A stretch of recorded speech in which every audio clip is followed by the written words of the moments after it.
তারকাদের নিয়ে নানা সময় বিভিন্ন ধরনের গুজব শোনা যায়, বিশেষ করে প্রেমের গুঞ্জন বেশি রটে। সেখানে বলিউড তারকাদের নামই বেশি শোনা যায়, বছর জুড়ে কানে আসতে থাকে তাদের প্রেমের গুঞ্জন। এমনই দাবি 90 দশকের আলোচিত বলিউড অভিনেত্রী সোনালী বেন্দ্রের।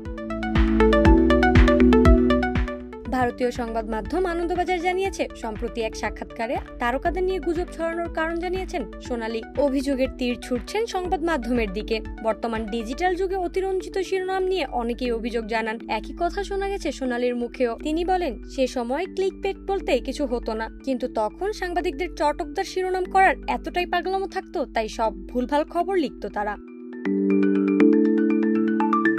সোনালী আরো জানিয়েছেন, তিনি যখন অভিনয় জগতে পা রাখেন তখনও ছিল এমন সব কিছু ফিল্ম ম্যাগাজিন। অভিনেত্রী জানান, নিজেদের ম্যাগাজিন বিক্রি বাড়ানোর জন্য আমার নামে ভুল খবর ছাপা হতো, তাই আমার মনে হয়েছিল নিজের চামড়া মোটা করে নিতে হবে।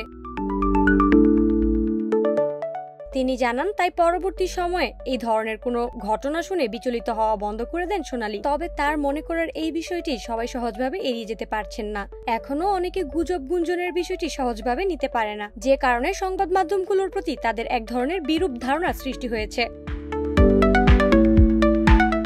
প্রসঙ্গত, সোনালী বিনোদন জগতে পা রাখার পর সে সময় এক রাজনৈতিক নেতার ভাতিজার সঙ্গে তার প্রেমের গুঞ্জন শোনা যায়, কিন্তু সেই নেতা ছিলেন ভীষণ কড়া। তার কানে এই খবর পৌঁছতে নিজের ভাতিজাকে রীতিমতো শাসিয়েছিলেন, জানিয়ে দেন এতে রাজনৈতিকভাবে প্রভাব পড়বে, পারিবারিক সমস্যাও তৈরি হবে। এসব মিলিয়ে রাজ অসম্মানিত হবেন। নিজের কাকার কাছে সেদিন হার মেনেছিলেন রাজ, দূরে সরিয়ে দিয়েছিলেন সোনালীকে। তারপরও সোনালী ভেঙে পড়েননি। অভিনয়ের ব্যস্ততার মাঝে ছিন্ন সম্পর্ককে ভুলে থাকার চেষ্টা করেছেন তিনি, যার সুবাদে তারই ক্যারিয়ারে জমা পড়েছে অসংখ্য দর্শকপ্রিয় সিনেমা।